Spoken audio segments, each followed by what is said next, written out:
ગુજરાતના આરોગ્ય ક્ષેત્રમાં એક ઐતિહાસિક સિદ્ધિ તરીકે રાજ્યમાં પ્રથમ વખત લાંબા અંતરની રોબોટિક ટેલિસર્જરી સફળતાપૂર્વક પૂર્ણ થઈ છે. લગભગ 1000 કિલોમીટર દૂર આવેલ નવી દિલ્હી અને અમદાવાદને રિયલ ટાઈમમાં જોડીને આ સર્જરી સંપન્ન કરવામાં આવી.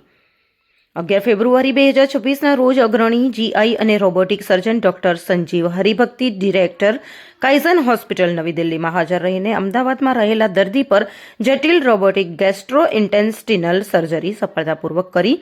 આ સર્જરી સુરક્ષિત અને હાઈ સ્પીડ ડેડિકેટેડ નેટવર્ક દ્વારા રિયલ ટાઈમ ડેટા ટ્રાન્સમિશન સાથે કરવામાં આવી હતી. જ્યારે હોસ્પિટલમાં હાજર સર્જિકલ અને એનેસ્થેસિયાની ટીમે બેડ સાઇડ સહયોગ આપ્યો હતો.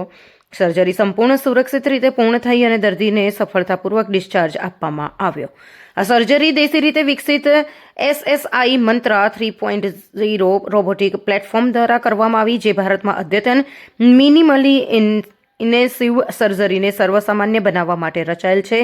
આ સિસ્ટમ દ્વારા અત્યાર સુધી દેશમાં 120થી વધુ ટેલી રોબોટિક સર્જરીઓ કરવામાં આવી છે અને આશરે 40 સેન્ટર્સ રિમોટ સર્જિકલ ક્ષમતા પર પરસ્પર જોડાયેલા છે. આ વિસ્તરતું નેટવર્ક મજબૂત કનેક્ટિવિટી, સિસ્ટમની સ્થિરતા અને ક્લિનિકલ વિશ્વસનીયતાનું પ્રતિબિંબ આપે છે. 1000 કિમીના સર્જિકલ સહયોગે આરોગ્ય સેવામાં પરિવર્તનકારી સંભાવના દર્શાવી છે. હવે નિષ્ણાત સર્જનો દર્દીને સ્થળાંતર કર્યા વિના અલગ શહેરોમાં સર્જરી કરી શકે છે. આથી મુસાફરીના જોખમો, હોસ્પિટલ વ્યવસ્થાપન, સારવારમાં વિલંબ અને કુલ ખર્ચમાં ઘટાડો થાય છે. ખાસ કરીને ગંભીર અને દૂરવર્તી વિસ્તારોના દર્દીઓ માટે આ ખૂબ જ મહત્વપૂર્ણ છે. Doctor Sanjeev Haribhakti, gastroenterology robotic સર્જન, કાઇઝન હોસ્પિટલ, અમદાવાદ.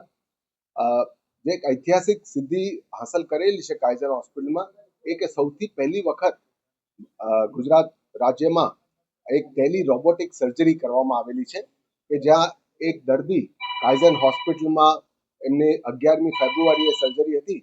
તો એ વખતે સર્જન ડોક્ટર હરિભક્તિ 1000 કિલોમીટર દૂર દિલ્હીથી એમણે આ રોબોટિક સર્જરી કરી અને ખૂબ સેફ અને સ્મૂથ પેશન્ટનું આઉટકમ આવ્યું. પેશન્ટ ડિસ્ચાર્જ બી થઈ ગયું. અને આ જે સર્જરીની જે ટેકનોલોજી ડેવલપ થઈ છે, ટેલી સર્જરી કહેવાય, રોબોટિક સર્જરીના માધ્યમથી જે થાય છે, એ ટેકનોલોજી ભારત દેશમાં સૌ પ્રથમવાર ડેવલપ થઈ છે. એક વર્ષમાં ભારતમાં ઘણા બધા આવા સર્જરીઝ કરવામાં આવેલા છે, લગભગ 100થી વધારે. અને એના માટે જવાબદાર છે કે એસએસઆઈ મંત્રા નામનું ભારતમાં ડેવલપ થયેલું મેડ ઇન ઇન્ડિયા રોબોટ, કે જેના દ્વારા આ ટેકનોલોજી પોસિબલ છે કે જ્યાં આપણે બે જગ્યાએ જુદી જુદી જગ્યાએ સર્જન હોય ને ક્યાંક પેશન્ટ હોય અને એની આપણે સર્જરી કરી શકીએ. આ ભારત દેશમાં CDSCO દ્વારા પ્રમાણિત કરેલી સર્જરી છે, એપ્રુવડ છે, લીગલી પણ ઇટ ઇઝ એપ્રુવડ. અને અત્યારે આજની તારીખમાં 40 જેટલા સેન્ટર્સ ઇન્ડિયામાં કનેક્ટેડ છે આ જાતની સર્જરી, જેના દ્વારા પેશન્ટને કોઈ ટ્રાવેલ કરવાની જરૂર ના પડે.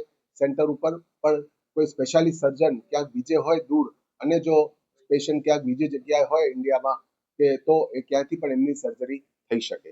આ સર્જરીનો એક્સટેન્શન એ બી થઈ શકે કે ફક્ત ભારત દેશમાં નહીં પણ ભવિષ્યમાં એક દેશથી બીજા દેશની વચ્ચે પણ આવું લિંક ડેવલપ કરી શકાય.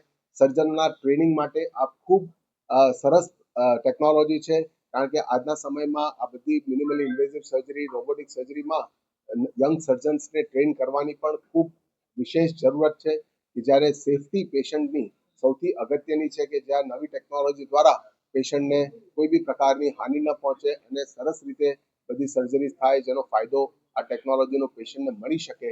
એના માટેની આ એક ઐતિહાસિક સિદ્ધિ છે. આ એક જસ્ટ શરૂઆત છે ટેલી રોબોટિક સર્જરી ગુજરાતમાં, અને આગળ જતા આ ભારત દેશમાં પણ ઘણી વધારે વિકસિત થશે અને આગળ જતા પૂરા વિશ્વમાં આનું પ્રમાણ ખૂબ વધશે.